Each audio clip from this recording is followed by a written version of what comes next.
We will see patients with spinal headaches in the clinic, and we like to position the patient where we lock out the lower cervical spine so we can directly treat the upper cervical spine.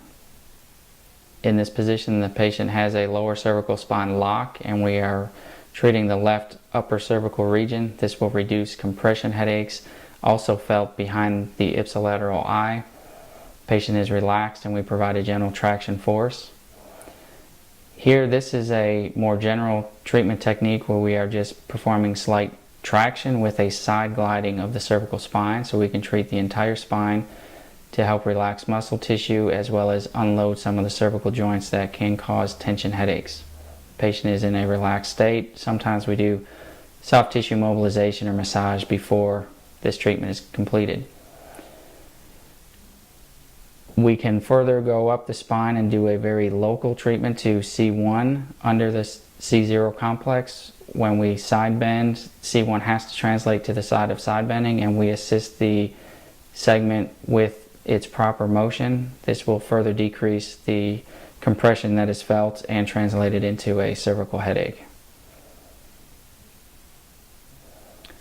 Here we are working on more of a capsule stretch, so we have to have a three-dimensional movement, whether it is flexion-based or extension-based. And we can go from C01 complex down through C1, C2 complex, where we would focus more on rotation for that segment. We also teach the patient how to do some gentle home exercise program stretches with a towel and proper positioning so they can continue to maintain flexibility in these tight segments. We will go down into the ribs. Not always headache, but sometimes thoracic pain can refer to headache, but this is more of a direct treatment into a rib that has hypomobility to it. We can restore the joint motion followed by exercise and range of motion so we can prevent reoccurring issues. This is another technique that we will treat the thoracic spine segment. If it is stiff, patient just sits up against the table, we block the spine, we'll provide a cranial force for a segmental joint traction, and we can even add side bend and rotation to free up as much motion as we can. We will provide a traction force to the thoracic spine followed by rotation and side bending. Patient will then actively help us with the rotation so they can learn neuromuscular control.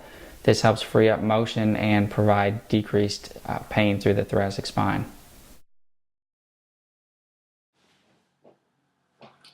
We can provide a very local treatment, in this case L5-S1 rotation. We're treating the left side of the patient and we want to gap the left side of L5 over S1 for potential impingement of a facet joint.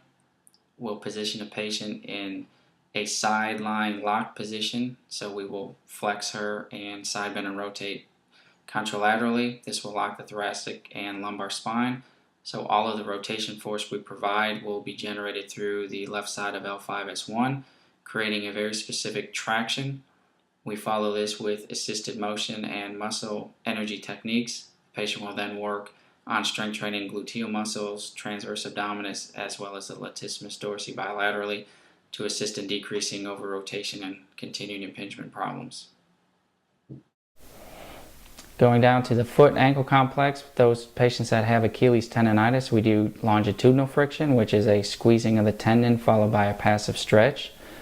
This helps cut down the inflammation and blood flow into the deep tendon. The nerves will follow the blood supply, so if we blanch that area out, there will not be as much pain. The patient will then do a home exercise program of eccentrics as well as concentric strength training.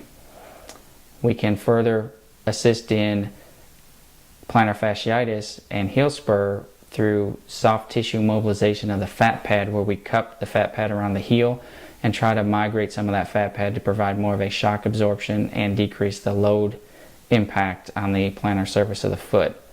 Patients will sometimes use heel cups and gel pads to assist in this process, with the recommendation of not going barefoot. We also assist in joint restoration at the subtalar joint, where we provide a general traction to free up motion in all planes for the calcaneus underneath the talus bone. And we can even be specific to treat the cuboid where we can provide a traction, sometimes a manipulation, for those that have lateral midfoot pain from cuboid hypomobility. We will provide traction to the talocrural joint by giving mild distraction followed by oscillations for those that have compression pain or repeated impact traumas to the joint surfaces of the lower foot and ankle. We see several patients with medial knee injuries. A lot of times this medial collateral ligament. We'll do a cross friction massage over the involved area, followed by some ice, maybe a modality of ultrasound, and then some strength training for the quad complex. This treatment is initially discomforting, but it also helps speed up the healing process. We can also treat anterior horn meniscus involvement through the same process of cross friction massage. We bend the knee to expose the meniscus, and we provide the line of friction parallel to the joint line. The patient will then also have some manual distraction to the joint to take pressure off the meniscus.